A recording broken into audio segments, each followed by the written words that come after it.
Welcome back to the Doug and Commish Show, the Week 11 preview. We get into the divisional matchups, obviously some key matchups here for some Round teams. two. Kind of waiting to see what's going to happen if the teams have made the adjustments for playing the teams that they have first time. And the first matchup we're going to go with is Jockey versus Trash. Now, Jockey used to have Trash's number.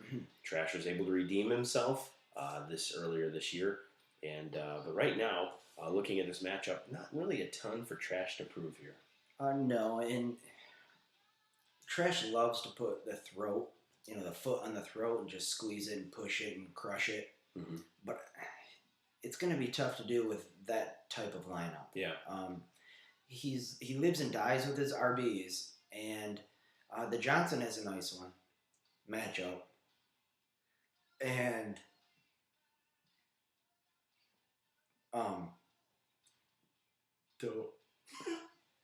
McFadden has a horrible matchup against the Steelers. So it's going to be a low-scoring affair. Anytime that you're playing Jockey, it's going to be a low-scoring affair. But I just don't think that Jockey has it in him. He's going to do his best to not swallow another hot one.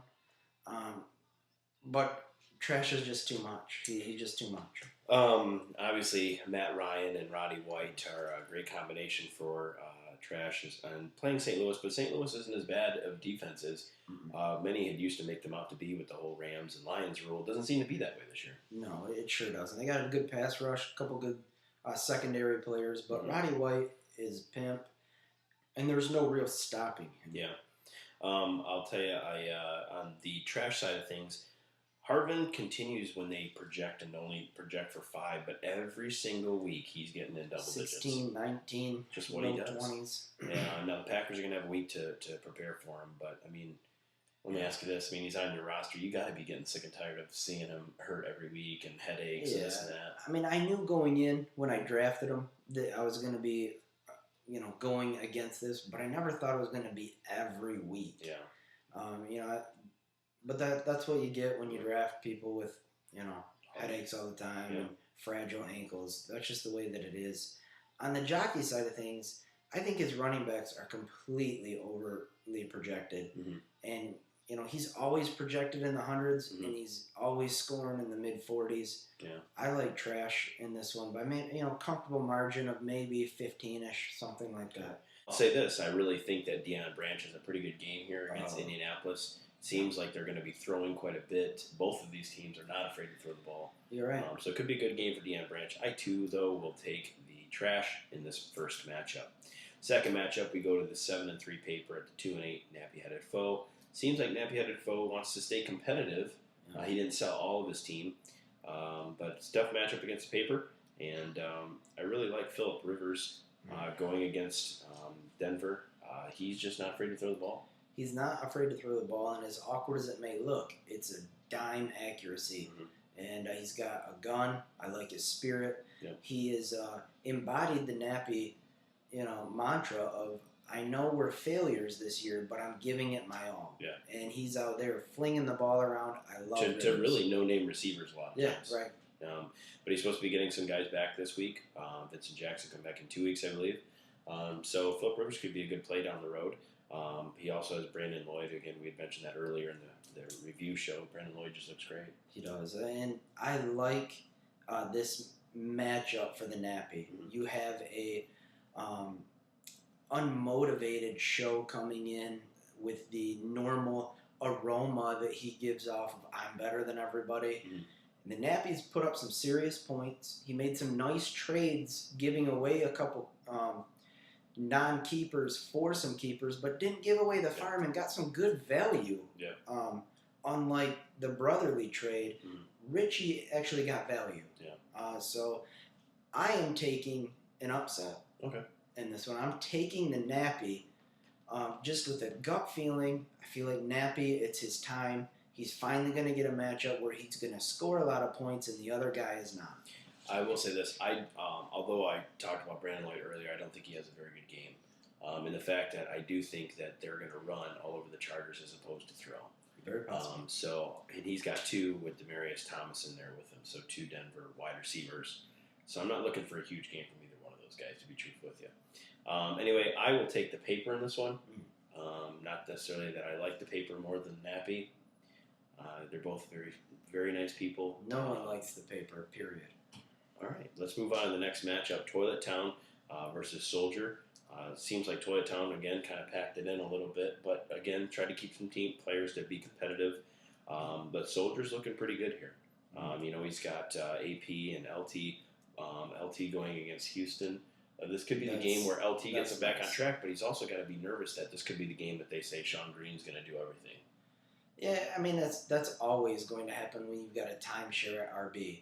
So that's always a possibility. But like I've been saying from about the get-go here, Soldier's team is the team to beat. I think that he runs away with this one.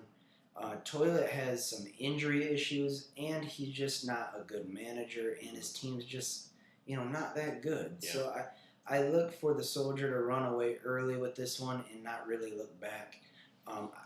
Matchups aside and all this and all that aside, it's Soldier versus Toilet. You just got to use a little common sense, look into the reality ball, and say that it's going to be the Soldier. Now, I will say this, Brandon Marshall. He's going to have Tyler Thigpen throwing to him. And Tyler Thigpen, a couple years back, looked okay. Yeah, flings it around. What do you think is going to happen with his Marshall down the road with Thigpen? I think he'll be fine. I don't think it will change anything. They're still going to have to look to Marshall. And Thigpen, he's a pro. Yeah. He's not a great pro. But you remember him in his Kansas City days. He can fling the ball around. He can fling it. So, all right, I too will take the Soldier in this one and move the Soldier to the 8-3. Something I'd like to bring up a little bit is that we haven't been able to address yet, Dougie, is the trade, the Monday morning trade that the SAS pulled over on the show. Yes. And what kind of backlash is his team going to have for losing a good locker room guy in the lawyer? Yeah. Well, I think when McLaughlin obviously decided to put that through, I imagine SAS knew his intention. Regardless of what the intention is, if you're Ben Jarvis Green Ellis, aren't you just glad that this guy just got rid of you because he was willing to? I mean, he wants you back just because you played well. Yeah. I mean, I think even if that trade doesn't go through and Ben Jarvis Green Ellis gets word of this, do you want to play on the guy's team? Is he going to give it his all for you? I don't think he would. Left him on the trading block all weekend long. Yeah. So I definitely think that obviously I think it was an okay trade. I being the arbitrator, or the author of the famous The Trade, I don't have any issue with it. McLaughlin's a good enough manager where he has to know the rules of the game.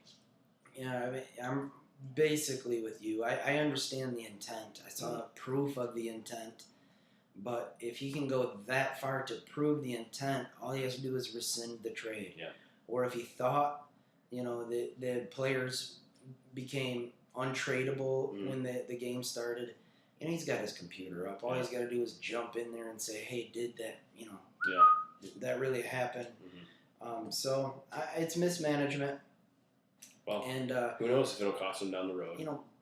Ellis can't be happy no matter what. No. I mean, is he going to go back to the team that just left him out to be traded all weekend long while he's giving his all on the field for him?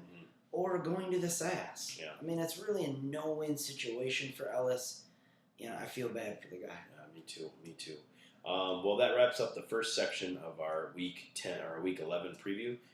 We'll be right back after these messages from a local Christian school that has decided to sponsor us. The initial GCS, actually. There you go, GCS. So we'll be right back after these messages, where we're encouraging you to send your kids to our school so we can make money and pay our teachers.